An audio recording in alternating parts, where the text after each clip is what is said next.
Good morning students. 11th class Hindi के संस्कृत खंड के अंतर्गत हमारा जो प्रकरण चल रहा है वह है तृतीय अध्याय सदाचारोपदेश है।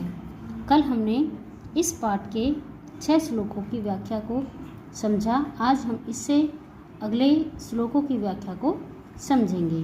तो आइए देखते हैं। अक्रोधेन सत्यवादी भूतानां विहंसकः अनुसूयर जीवश्च शतम वर्षाणि जीवित है। तो पहले कठिन शब्दों के अर्थ देखेंगे। अक्रोधेन यानी कि क्रोध के बिना, सत्यवादी, सत्यवादी यानी कि सत्य बोलने वाला, भूतानाम विहंसक है, भूतानाम यानी कि प्राणियों की, विहंसक के लिए विहिंसक हो यानी कि हिंसा करने वाला नहीं हो, जो प्राणियों की हिंसा करने वाला नहीं हो, जो व्यक्ति किसी पर क्रोध करने वाला नहीं हो, जो हमेशा सत्य बोलने वाला हो और जो प्राणियों की हिंसा करने वाला नहीं हो। अनुसूय, अनुसूय का अर्थ होता है कि दूसरों में दोषों को ना देखने वाला, या फिर दूसरों की बुराई को नहीं देखने वाला, या फिर दूसरों की निंदा नहीं करने वाला, और जो दूसरों की निंदा नहीं करने वाला हो। जीहस, जीहस का अर्थ होता है कि जो कुटिलता से रहित हो, चय यानी कि और दूसरों की निंदा नहीं करने वाला हो और जो कुटिलता से रहित हो। शतम 100 वर्षाणी वर्षों तक जीवित रहता है, वह 100 वर्षों तक जीवित रहता है। दोबारा से अनुवाद को देखेंगे।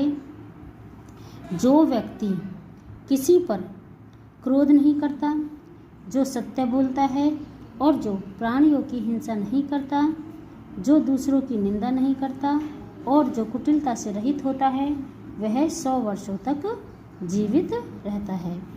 अब हम अगले श्लोक की व्याख्या को देखेंगे। अकीर्ति विन्यो हंति हंत्यर्थम पराक्रम है, हंति नित्यम क्षमा क्रोधमाचारो हंत्य लक्षणम।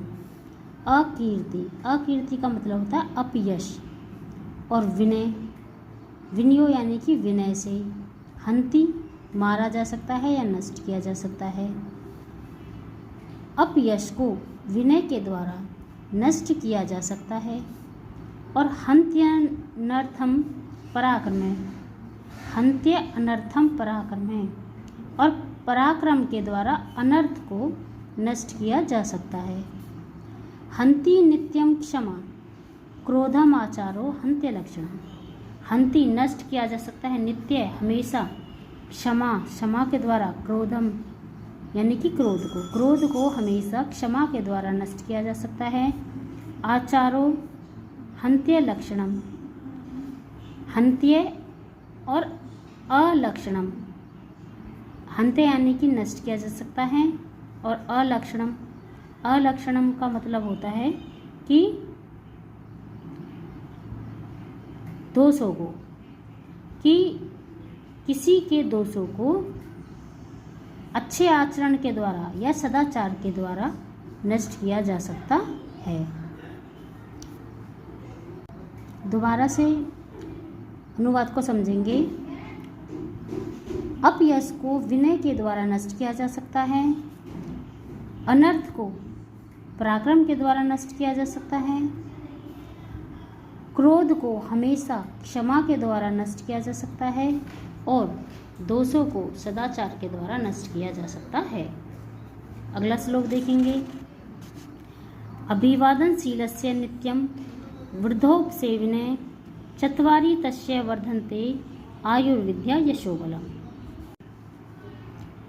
अभिवादनशीलस्य यानी कि दूसरों का अभिवादन करने वाला, दूसरों का नमस्कार करने वाला है, दूसरों का सम्मान करने वाला। जो व्यक्ति दूसरों का अभिवादन करने वाला होता है, नित्यम हमेशा, वृद्धोपसेविने और हमेशा, वृद्धों यानी कि बड़े बूढ़ों की, उपसेविने सेवा करने वाला होता है। जो व्यक्ति दूसरों को नमस्कार करने वाला होता है और हमेशा बड़े बूढ़ों की या वृद्धों की सेवा करने वाला होता है। चत्वारी 4 तस्य उसकी, वर्धन्ते बढ़ती हैं, उसकी 4 चीज़ें बढ़ती हैं। आयुर्विद्या यशो बलम, आयु, विद्या, यश और बल। दोबारा से देखेंगे, जो व्यक्ति अभिवादनशील होता है अर्थात दूसरों को नमस्कार करने वाला, दूसरों का सम्मान करने वाला होता है और हमेशा वृद्धों की सेवा करने वाला होता है, उसकी 4 चीज़ें बढ़ती हैं, आयु, विद्या, यश और बल। आगे देखें, वृतम यत्नेन संरक्षेद वित्तम आयाति याति च अक्षिणो विततः क्षिणो वृतदस्तु हतो हतः। व्रतम, व्रतम का अर्थ है चरित्र। यत्नेन, यत्न पूर्वक, संरक्षित, रक्षा की जानी चाहिए। वित्तम, वित्तम यानी कि धन, आयाति, आता है, याति जाता है, च और की, चरित्र की यत्न पूर्वक रक्षा की जानी चाहिए। धन तो आता है और जाता है। अक्षिणो, अक्षिणो यानी कि कुछ भी नष्ट नहीं होता। वितते, क्षिणो, वित अर्थ धन के, क्षिणो नष्ट होने पर, धन के नष्ट होने पर कुछ भी नष्ट नहीं होता। व्रतदस्तु हतो हतः, लेकिन व्रत अर्थात चरित्र के, हतो हतः नष्ट होने पर सब कुछ नष्ट हो जाता है। चरित्र की यत्नपूर्वक रक्षा की जानी चाहिए। धन तो आता है और जाता है, धन के नष्ट होने पर कुछ भी नष्ट नहीं होता, लेकिन चरित्र के नष्ट होने पर सब कुछ नष्ट हो जाता है।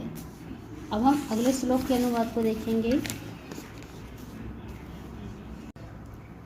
सत्येन रक्ष्यते धर्मो विद्या योगेन रक्ष्यते मृज्या रक्ष्यते रूपम कुलम व्रतेन रक्ष्यते। सत्येन अर्थात सत्य के द्वारा, रक्ष्यते रक्षा की जाती है, धर्मो धर्म की, विद्या और विद्या की, योगेन योग के द्वारा या अभ्यास के द्वारा, रक्ष्यते रक्षा की जाती है। मृज्या अर्थात स्वच्छता के द्वारा, रक्ष्यते रक्षा की जाती है, रूपम रूप की, कुलम अर्थात वंश की, व्रतेन व्रतेन यानी कि सदाचार के द्वारा, रक्ष्यते रक्षा की जाती है। धर्म की सत्य के द्वारा रक्षा की जाती है और विद्या की अभ्यास के द्वारा रक्षा की जाती है, और रूप की स्वच्छता के द्वारा रक्षा की जाती है, और कुल की या वंश की सदाचार के द्वारा रक्षा की जाती है। अब हम अगले श्लोक की वार्ता को समझेंगे। श्रूयताम धर्म सर्वस्व श्रूयताम चाप्य वधार्यताम आत्मनः प्रतिकूलानि परेशान समाचरेत। श्रूयताम सुनो, धर्म सर्वस्वम धर्म के सार को सुनो, श्रुत्वा चाप्य वधार्यताम च और आप्य वधार्यताम यानी कि च अपि अवधार्यताम यानी कि और, अपि यानी कि भी, च यानी कि और, अपि यानी कि भी, और अवधार्यताम का अर्थ है धारण करो और सुनकर धारण करो।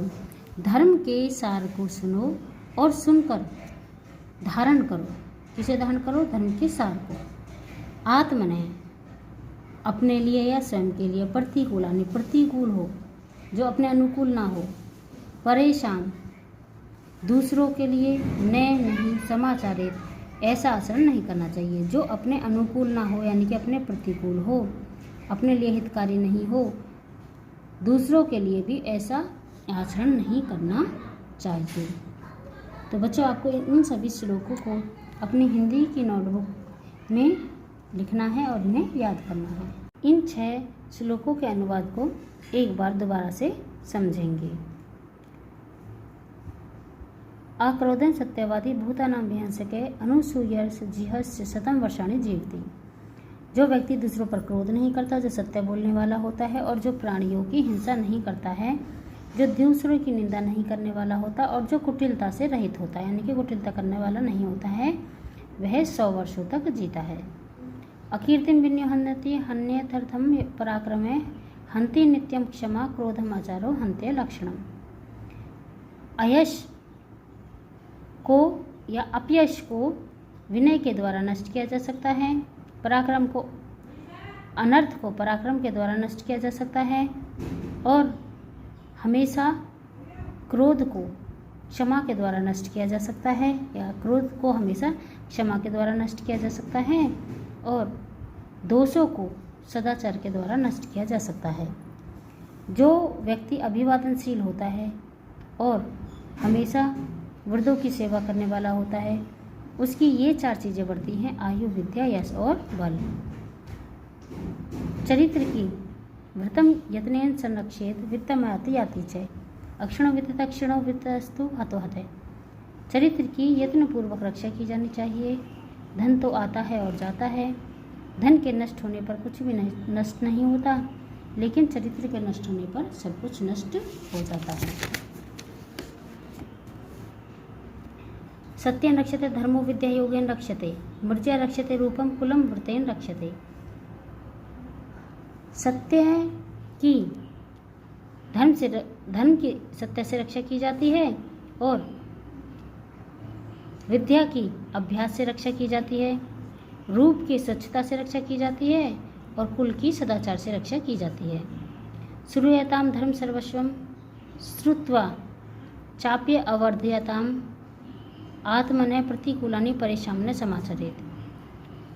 धर्म के सार को सुनो और सुनकर उसे ग्रहण करो, और जो अपने प्रति प्रतिकूल हो या अपने अनुकूल ना हो, ऐसा आचरण दूसरों के साथ नहीं करना चाहिए।